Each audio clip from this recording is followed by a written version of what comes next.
लीजिए, एक तरफ है देखिए समाहर्ता, कह रहा राजस्व विभाग का अधिकारी। दूसरा है संविधाता, कह रहा धर्म स्थानीय न्यायालय का न्यायाधीश। तीसरा कह रहा प्रदेश का कंटक शोधन न्यायालय का न्यायाधीश। और चौथा कह रहा व्यवहारिक, कह रहा है कोषाध्यक्ष।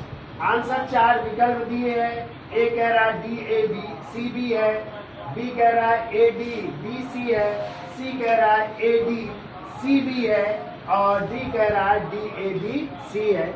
चलिए अब विस्तृत व्याख्या कर लेते हैं। पढ़ के आए हैं, सब चीज हमने आपको पढ़ाई है। तो देखो, समाहर्ता जो होता था वो मौर्य काल में राजस्व विभाग का अधिकारी होता था। क्या होता था?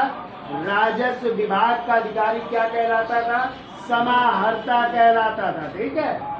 संविधाता जो होता था मौर्य काल में, संविधाता होता था कोषाध्यक्ष। क्या होता था? कोषाध्यक्ष होता था संविधाता। फिर कह रहा प्रदेष्टा, प्रदेष्टा होता था जो कंटक शोधन न्यायालय का क्या होता था? न्यायाधीश।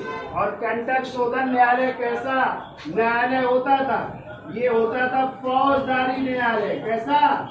फौजदारी न्यायालय होता था। और इसी का न्यायाधीश कहलाता था प्रदेष्टा। जबकि व्यवहारिक जो है वो धर्म स्थीय न्यायालय का न्यायाधीश होता था। और धर्म स्थीय न्यायालय होता था आपका दीवानी न्यायालय होता था। क्या होता था? दीवानी न्यायालय होता था। अब देख लीजिए, तो ए का पहला, 2 का चौथा, सी का तीसरा और डी का दूसरा, यानी ADCB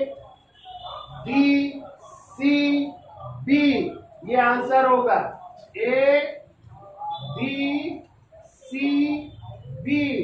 कौन सा आंसर है? सी आंसर होगा। ADCB